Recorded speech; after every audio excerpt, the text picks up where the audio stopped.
Loves! My lovey doves! Bebe Loves, tumawag na sa akin yung agent na kumukuha sa akin maging model sa France. Bebe Loves, ito na ang katuparan ng mga pangarap ko! Congratulations, Bebe Loves! So, ano namang offer sa'yo? Free board and lodging, syempre. Tsaka may weekly allowance kami sa food, travel, and shopping.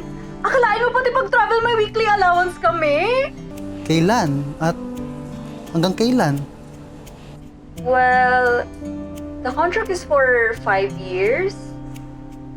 Pero within that period, pwede akong umuwi ng Pilipinas ng 2 beses. All expenses paid pa din.